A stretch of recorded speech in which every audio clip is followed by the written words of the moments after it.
But our lead story tonight is still that hit in Manhattan, the execution of Big Paul Castellano. A Brooklyn funeral parlor is filled with flowers tonight for Castellano's wake, and no doubt some of them were sent by the man who ordered the killing. But police tell us he could be a captain in the Gambino family. John Gotti, he runs a faction of the family that didn't like the way Castellano was running things. There was also a brand new development in the hunt for the three hitmen. Dave Browdy has that, along with a story of what happened at the wake tonight. It is the same funeral parlor in which a few years back, Paul Castellano's father-in-law, Carlo Gambino, was laid out. Tonight's wake, another coming together of mobsters and neighbors. FBI surveillance teams were there to monitor who came with whom, in hopes of generating new leads to the steakhouse shooting. And they need those new leads because we have learned some of those old ones are not panning out. The black Lincoln with New Jersey plates, the one police believe might have been used by the gunman after the shooting of Castellano, has been found. We found it too, in a Midtown rental agency. It was rented at the time of the shooting, but detectives have concluded it has nothing to do with the crime. That leaves police no longer certain of the getaway vehicle. Instead of a specific car with New Jersey plates, they're now just saying the gunman fled in a dark sedan. And today, some law enforcement officials were quietly speculating the hit on the top mob boss in America was ordered from within the Gambino family, sanctioned by top mob bosses. They were also investigating the story we told you yesterday, that the killing could stem from friction between mafia factions in New York, New Jersey, and southern Pennsylvania. In any case like this, there are going to be a number of theories. Maybe a better way to put it is theories that have to be followed. And a number of them are very responsible, and there are some that have been mentioned that are actually somewhat ludicrous. But and I'm not saying that one is. Which ones are ludicrous? But the consensus is that it is unlikely that federal officials will, in the short term at least, know who was responsible for the Castellano murder. It's like speculating about politics in the Soviet Union. Since it's conducted behind closed doors and not in the open, nobody really knows. But that speculation continues tonight as people file by the casket of the slain mobster, and the speculation in law enforcement circles centers on the man believed to be the person who would most profit by Castellano's death, alleged Gambino family capo and possible successor, John Gotti. John Gotti's attorney told us tonight that federal agents have not asked his client anything. Indeed, he says, they've never even asked for an interview. But if the FBI does come asking about Paul Castellano's shooting, Gotti's attorney says it's unlikely his client will have anything to say to them. And asked his reports that Gotti is now the successor to the Gambino family, the attorney says that's all nonsense. I'm Dave Browdy, Channel 5 News, Gravesend, Brooklyn. Well, ever since Paul Castellano was rubbed out, a flock of lawyers have been screaming for a mistrial. They represent 9 men the government says are members of the mob that Castellano ran. They faced a string of hellish crimes, but their lawyers used a heavenly argument to call things off over Castellano's dead body. Steve Dunlop reports. On December 19th, John Cardinal O'Connor announced through a spokesman that the church cannot appear to support an alleged or actual lifestyle that would contradict the teachings of the Catholic Church.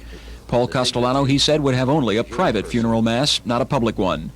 Castellano's rubout began having an effect on the racketeering trial of his 9 remaining co-defendants yesterday. In federal court, defense attorney Benjamin Brafman and his colleagues argued for a mistrial. They said the jury, whose members were selected in part because they did not connect Castellano with the mob, had been tainted by media speculation about which mafia don shot him and why. Judge Kevin Duffy was concerned too, but for a different reason. He thought Cardinal O'Connor's pronouncement on Castellano might have influenced the jurors, some of whom are Catholic. So yesterday, one by one, the judge interviewed each juror privately. Most, he said later, had heard what the cardinal said and thought he was wrong. All the more reason clamored the defense for a mistrial. Judge Duffy wanted the night to think it over. This morning, Duffy, looking tired and speaking deliberately, declared there would be no mistrial. Cardinal O'Connor's statements, the judge said, do not fit in with what Catholics consider to be a matter of faith and morals and are not binding on Catholics. Moreover, he said the jurors didn't think they were binding anyway. I don't think the mindset of the typical Catholic 20 years ago is the same as after Vatican II, he said. Judge Duffy added that he is Catholic. The Archdiocese had no comment except to issue a copy of Cardinal O'Connor's current newspaper column in which he discusses the Castellano case. I did not forbid a mass, the Cardinal says. I forbade only the presence of the body. What could have been a public spectacle was avoided. Steve Dunlop, Channel 5 News. Big Paul Castellano made John Gotti's hit list in December of 1985. And now the Godfather's former home is making a hit in the real estate listings as the prime property on Staten Island. asking $5 million, complete with a grand ballroom entrance with 50-foot ceilings, an 800-foot solarium, 8 bathrooms, and a full wine cellar. It's huge. Everything was done large, done in good taste. The best of everything being put in it.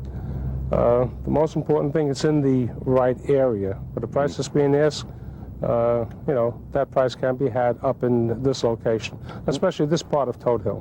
What does it have in it? How many bedrooms, for example? There are 4 suites. Is this the most expensive area in Staten Island?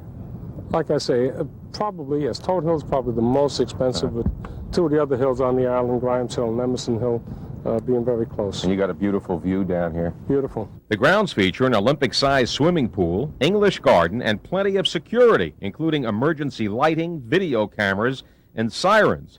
The neighborhood is impeccable. Compared to Godfather John Gotti's modest Howard Beach home, Castellano's is a mansion. But compared to the fictional Don Corleone's digs, well, it's not an eye-popper. Unfortunately, the house has bugs, electronic bugs placed there by federal agents, but presumably it'll be swept clean for the new owners. Does the name Castellano add anything to the price, do you think?